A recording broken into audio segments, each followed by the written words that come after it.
She look a mess.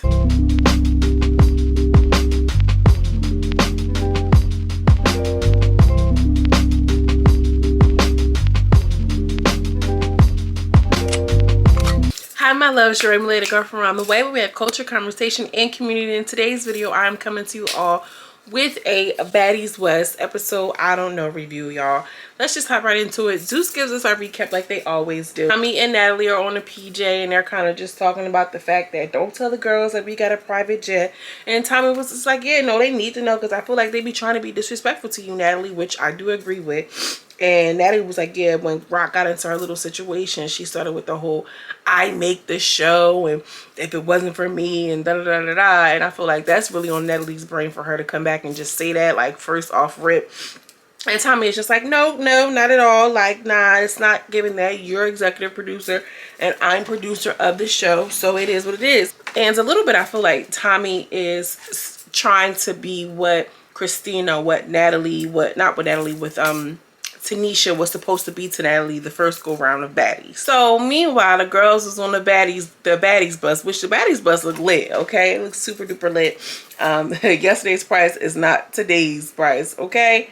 And Scotty's like, I want to drink, I want to chill, I want to like play a game, let's play a game. So they decide to play Never Have I Ever, and she starts it off with Never Have I Ever Had a Threesome, which Scotty, I'm surprised by that. She gives me very much, she's like the one invited into a threesome on a relationship, you know what I'm saying? Like, she's not the one that's like the girlfriend, but she's definitely the one that gets the invite to a threesome. Then they were talking about, I never had sex on a boat, I never had sex on a PJ, and they just, you know, having a good time. I can honestly say it was cute. The vibe was definitely cute. Then back on the PJ, Tommy gives Natalie a pair of her frames, her shades, the eyeglasses that play music. I don't know why she was on the internet crying over this whole shades. I mean, I don't know. Isn't that what you need the AirPods for? What do you need the shades to play music? I don't know. Somebody tell me. It could work out, you know. I don't know. Lo and Rock, they definitely made up. They comparing tatas now, and she's like, oh, you had a boob job? And she was just like, yeah, they not real, y'all. They did a really good job on her implants. Chris is like, yeah, you know, she got big boobs, you really can't tell. Everybody is touchy-feely. Everybody, I'm just giving y'all some context. Everybody is drinking, and you know when girls drink around each other, they get the this and they get the that, and they doing all of these things. So the girls are twerking and touching and kissing and licking and doing all these things. So Razor gets to showing her tattoos because she said all of her tattoos mean something to her. So Scotty is like, what's this tattoo? What's this tattoo? So Razor comes out of her pants, okay, out of her pants, and she's touching, you know, where the tattoos are. Scotty looked like she was touching her, not inappropriately, but, you know, interested in the tattoo. Razor, who by the way reminds me of Mae Floydweather's daughter, okay, like they look alike if you ask me. And I don't know, I can just imagine her voice sounding similar to Razor's, because Razor, she got a little voice on her. What's that about? What's Razor's voice giving? Then out of nowhere, Razor starts going off. Don't touch me. You violating me. Don't touch me like that. Scotty's just looking like, what, girl? Ain't nobody touch you? Like, I don't know what you're talking about. She was like, yeah, you patted me like this. And then in the motion of her patting her, she grabs Scotty like, girl, make it make sense. You're saying that the girl touched you and you touched her in the way that she touched you. Like, it don't even make sense. So, you know, Razor's trying to get Buck like, you keep touching me. I don't play like that. So Biggie chimes in like, she wasn't the only one touching you. Scotty was just like, nah, chill, Biggie. I got it. Like, what are you talking about? And I feel like Scotty, she coming different this time around. She ain't playing Miss Kumbaya no more. She playing a little bit differently. The security guards get involved. And with the, you know, the big security guy, the one that we all know, I don't know if his name is Chris or not, but we know him. He gets involved and he's kind of like holding the girl back, Scotty back, and she like, you said you wasn't gay. This is Razor. You said you wasn't gay. I don't play like that. Homie, don't play that. She got this really annoying voice, and girl, Razor just stole off on Scotty out of nowhere. I don't think anything landed, but she was definitely coming for her. You gotta get your lick back. Scotty definitely got her lick back because she popped her. Boop, we saw that when Scotty got the long arms and limbs and everything. And she definitely popped her. And she was like, stop, I don't want to fight you. I don't want to do this. I don't want to do this. She kept saying she don't want to do this until she just kept dragging it. No, you're touching me. You're touching me. You're violating me. Meanwhile, Krishan got her on her lap, like, you know how, like just doing all this extra stuff. And then everybody was just like, she wasn't the only one that was touching her. It's giving like y'all beefing over something else. Even Krishan Rock said it. Krishan Rock's sidekick, she also said it. Biggie said it. Like, it was not giving to do all of what she did. I don't understand why she came off like that. Not unless it's some involved, which I thought it was. Because why are you going up on her like that? So Scotty is just like, run up. Well, then run up then. Run up then. Run up. Krishan pretty much just let her go because it was like no holding her back. And, you know, they tried to get into another fight, but then the security guy went over to her. So they arrived to the house. The house is beautiful. The house is beautiful. Now, it's been a couple of places like, yeah, this is cute. That little Airbnbs. I would like to stay there. This is one that I can definitely say I would like to stay in a house like that. And especially in Vegas, girl, lit. Every day we lit.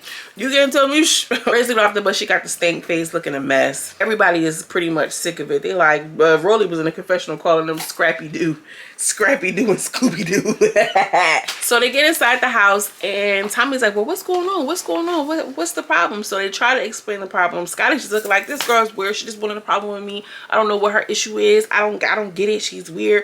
Da da da. She just sitting there looking at her like, with this look on her face with her hands in her pocket. Like, it does not require all of that, Miss Girl. Stop.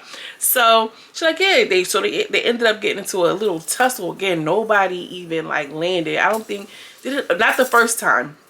The first time nothing landed or whatever the case. But that second time around, Scotty got on her. She did a little bop bop bop. Scotty definitely did a little 1-2 on Razor.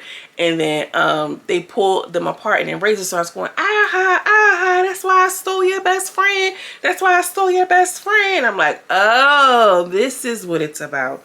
This is what it's about. She wants Scotty's spot. So Scotty was saying something like, yeah, that's your friend. Y'all hang together. We get paid together. There's a difference. And Scotty was popping buku shit. And y'all listen. So I was on one of those little T pages. I don't remember which one, but shout out to y'all. And they caught the lie that Scotty was talking about Razor. She was like, yeah, everybody talks about me and Natalie. Me and Natalie never did nothing. I never did nothing with that lady. Catch that, T. I never did nothing with that lady. And it's cast members who she did do something with, and I wasn't one of them. So maybe, and all she hung out with this season was Razor and Low. So out of Razor and Low, somebody, their box lick, tries to calm Razor down, but she's not having it. She's not having it. She's like, ain't that your girl? Ain't that supposed to be your friend? I don't like her voice, and honestly, it's giving I don't like Razor. I thought I was gonna like her, but she's giving groupie. Like, you a whole groupie. If you mad because she got that spot with Natalie and that's really what it's about, girl, you're sick, you're late, and you're lame. That's weird. She's trying to Biggie, but just chill. Biggie is like not trying to hear. She's not trying to hear what Biggie was getting annoyed too. She's like, listen, I don't give a fuck. You know how Biggie talks. So Lo comes down. She's trying to calm her down. She's still going off. Natalie, DJ Sky High baby, I cannot. And Scotty are in the room discussing what was going on. And Natalie just sitting there like, meanwhile, Lo, she trying to calm her down. She keeps saying, I'm violated. You and I both know. I don't care. Everybody was on that bus, but I know. Like, I comes in the room like, just shoot her fade. Like, just go ahead, just run it back with her. She want to fight again. And Natalie had a face like, she not fighting my Scotty. Natalie had that face like, not my Scotland. Tommy comes in and she's like, yo, this girl want to fight. I'm going to figure out what we want to do. She go into the room with Lo and Razor, who's now trying to be a little bit calm. And she like, well, what you want to do? You want to fight her? She's like, yeah, I want to fight. She's like, well, somebody gonna have to stay home. And she was like, yeah, she can stay home. She was like, no, she not gonna be the one to stay home because she not acting like you. So then they finally have this little meeting again. And Scotty is just looking at her like, whatever. Like, okay, girl, this is what you want to do. This is what you want to do. It is what it is. After all of that, they're supposed to be like fake beef and fake arguing. Nothing really transpired. And all in all, I just feel like girl's weird. The girl's very weird. Miss Razor is weird. She pressed to be cool with Natalie, which is fine. Like, if you're gonna be cool with her, be cool with her. They ended up going out, having a good time from what it seems like. I think it's resolved, but at least they're not arguing anymore. It was a cute episode. I feel like Razor exposed her hand prematurely, because now you look weird.